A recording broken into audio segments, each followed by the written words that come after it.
Hi, this is Lloyd Hey. Last night on our Scoliosis Research Society Safety and Value call, one of my colleagues, Justin Tortolani, asked me about moon suits and the potential role for moon suits to help protect us as surgeons and our coworkers from COVID using moon suits. And I'm here in my OR, and I just learned that our anesthesiologists here are actually going to be using moon suits for when they're actually doing intubation to help protect them as anesthesiologists. So you might pass that along. They're still using an N95 mask with that, and they're not using the fan since that may circulate the air, and that's been going pretty well. And I guess some surgeons are starting to use them for other things, but preferably without the fan blowing to help prevent that recirculation. So I'm going to just show you, Justin, just quickly as promised, how you can actually mount a light inside a moon suit, because the lights that come with the typical moon suits are usually not strong enough for doing big spine surgeries. So obviously we need to be able to see as surgeons, and obviously we're not going to be doing elective surgery in the next few weeks or months, but I just want to teach you quickly how you can put a light into a moon suit. I've been doing this for 10 years now, and it's been very helpful for protecting my patients, but it actually helps protect you and your staff as well. So if you look over here, the tools that you're going to need to do this are pretty simple. You're going to need a drill with a drill bit, and then you're going to need a screw about this size with a screwdriver, and then we're going to need an actual existing light, headlight, and then you're going to need a moon suit helmet.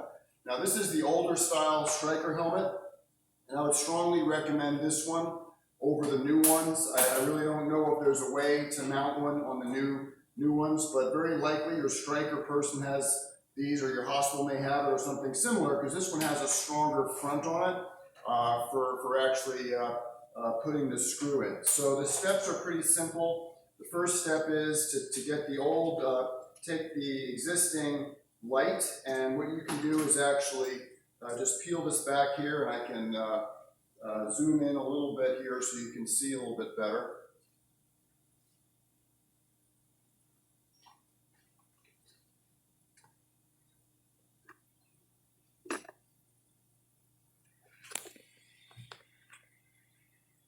That's better. So, so basically, you'll just get a screw and a little nut on there. You could possibly have a lock washer. So you can just get that from your local hardware store or at home. You got your screwdriver and a little wrench for that. And then when you take down the old light, check the light cord to make sure that it's decent, because some of the older ones have a lot of fray on them. And so try to get a fairly new light cord if you can. And you can basically disconnect the old light cord off of here while you're working on it. And on the back side of this, you'll see there's two small Phillips heads that hold this thing on. So all you have to do is take those two little Phillips heads off, and this whole thing comes off of the existing light. And then you take off the light cord, and then you're good to go. And then what you're going to have is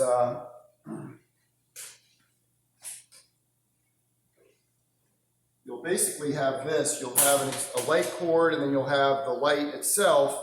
And then what you'll do is you'll actually take your drill, and you'll actually drill a hole through the middle of that particular the bracket, because that's what we're going to do to actually mount it. So you'll drill a hole through there and create that hole.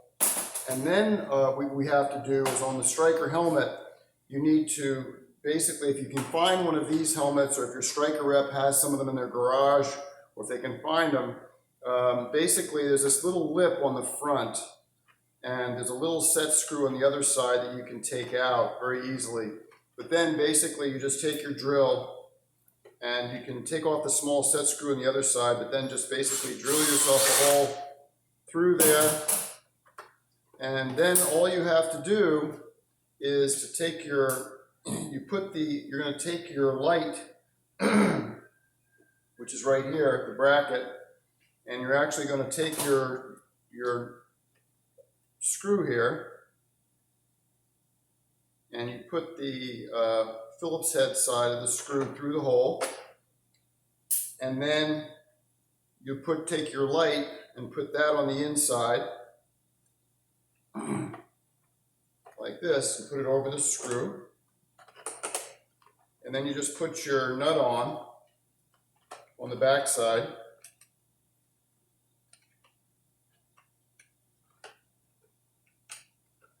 And then we'll just tighten that down.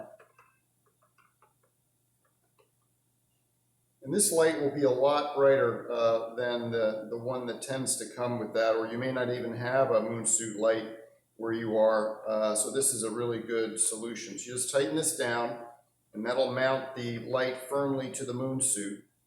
And then what you'll do is you'll take your cord, and the cord will come around this way and actually plug into the top of the light. And then typically what I'll do is I'll get some tape from the anesthesiologist. I'm here in my old OR, and so they have that nice pink tape.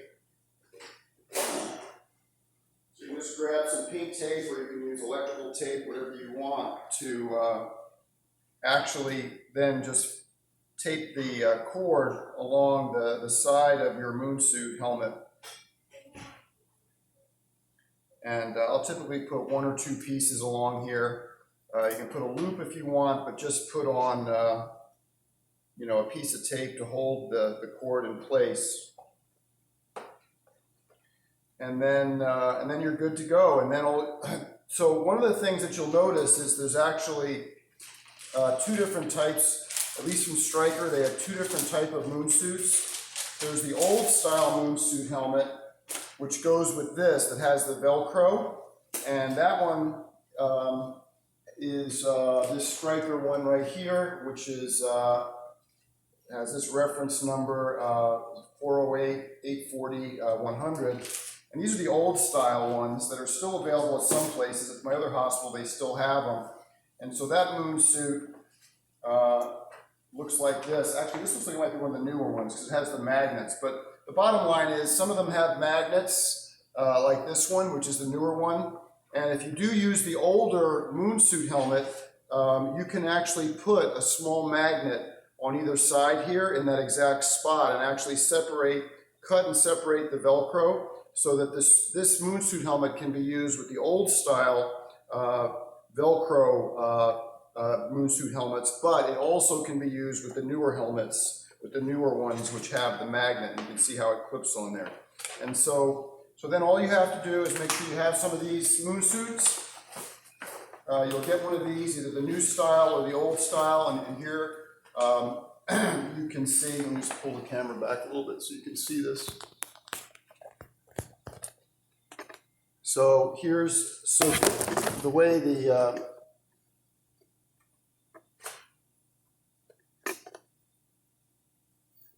it's not staying. So then the helmet actually comes up and over this, which I can show you how we do it. So then all you do before you scrub in is you put your loops on, and just like you would with a normal light, you put your loops on if you use loops, and then I put my moon suit helmet on. And before I scrub up, I'll put on, I actually usually use it with the battery. They're saying that you may not want to use it with the battery. You may still want to have it on there just to give yourself a little bit of air now and then, if it's a longer case. But then put on your moon suit helmet, and you'll see that it actually fits perfectly right in between my loops. And so we don't have a light box in here, but it's pretty important. There's a clip on the back here.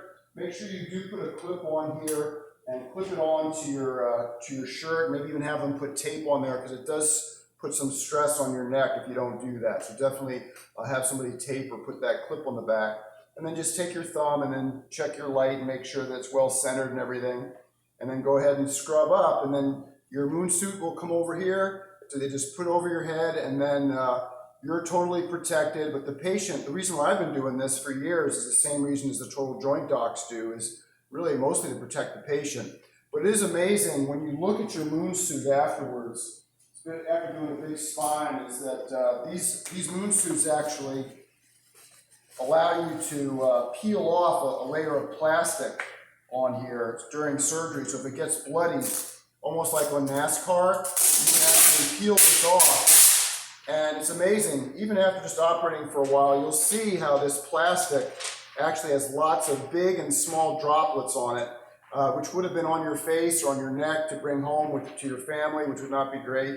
But also those droplets could hit and then potentially fall back into the wound to cause a wound infection, which is why the total joint doctors do. So especially for us as spine surgeons, scoliosis surgeons, I think it could make sense even after the COVID to consider using a moon suit, at least for higher risk cases. I do it really for all my cases except for like Lammy's, just for that extra level of protection for our patients. So I hope this is helpful, and stay safe.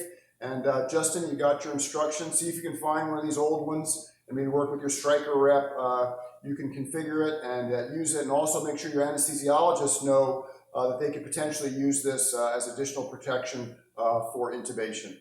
Stay safe, and let's all come up with other ideas like this to help each other through the SRS website so that we can all keep our patients and families safe and also help each other to take better care of patients. Thanks so much.